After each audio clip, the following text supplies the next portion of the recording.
ഇനി എന്തൊക്കെ കാണാം? വാട്ട്സ്ആപ്പിൽ ഇനി യൂസർ നെയിം സെറ്റ് ചെയ്യാം. ഏറ്റവും ജനപ്രിയമായ മെസ്സേജിംഗ് ആപ്ലിക്കേഷനായ വാട്ട്സ്ആപ്പ് മിക്കപ്പോഴും അപ്ഡേറ്റുകൾ നൽകിക്കൊണ്ട് വാർത്തയിൽ ഇടം നേടാറുണ്ട്. ഇപ്പോളിതാ വാട്ട്സ്ആപ്പ് അതിന്റെ കാതൽ മാറ്റുന്ന ഒരു പുതിയ സവിശേഷതയിൽ പ്രവർത്തിക്കുന്നു. അതായത് ഈ ആപ്പിന്റെ പ്രധാന സവിശേഷത എന്ന് നമ്മൾ വിചാരിക്കുന്ന ഒരു ഫീച്ചറിൽ മാറ്റം വരുന്നു. കോണ്ടാക്റ്റ് നമ്പറുകൾ ഉപയോഗിച്ച് ആയിരുന്നു പ്രവർത്തിച്ചിരുന്നത്. ഇത് വാട്ട്സ്ആപ്പിന്റെ പ്രധാന ആവശ്യകതയുമായിരുന്നു. എന്നാൽ ഇത് ഉടൻ അവസാനിക്കും.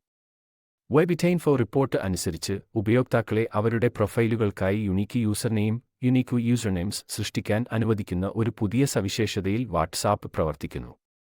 കോണ്ടാക്റ്റ് നമ്പറുകൾ കൈമാറാതെ തന്നെ വ്യത്യസ്ത ആളുകളുമായി ചാറ്റ് ചെയ്യാൻ ഈ യൂസർനെയിം ഉപയോഗിക്കാം. എന്നാൽ വാട്ട്സ്ആപ്പ് വെബ് ഉപയോക്താക്കൾക്ക് മാത്രമേ ഈ ഫീച്ചർ നിലവിൽ വരൂ. ഫീച്ചർ ഇപ്പോഴും വികസിപ്പിച്ചുകൊണ്ടിരിക്കുന്നതിനാൽ വാട്ട്സ്ആപ്പ് വെബിലേക്കുള്ള ഏറ്റവും പുതിയ ഇന്റർഫേസ് പ്രദർശിപ്പിച്ചുകൊണ്ട് വാട്ട്സ്ആപ്പ് അതിന്റെ ഡിസൈൻ പരിഷ്കരിക്കുന്നത് തുടരുന്നതായി കരുതുന്നു. ഈ പുതിയ ഫീച്ചർ എങ്ങനെ പ്രവർത്തിക്കും? മറ്റ് സോഷ്യൽ മീഡിയ പ്ലാറ്റ്ഫോമുകൾക്ക് സമാനമായി ഒരു യുണീക്ക് യൂസർനെയിം സൃഷ്ടിക്കാൻ ഉപയോക്താക്കളെ പ്രാപ്തമാക്കുന്ന ഒരു ഫീച്ചർ അവതരിപ്പിക്കുന്ന കാര്യം വാട്ട്സ്ആപ്പ് പരിഗണിക്കുന്നു.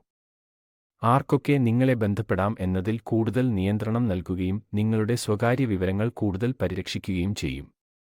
വാട്ട്സ്ആപ്പ് ഈ സവിശേഷതയെക്കുറിച്ച് കുറച്ച് കാലമായി സംസാരിക്കുന്നുണ്ട്. ഇത് ഇപ്പോഴും വികസനത്തിലാണ്.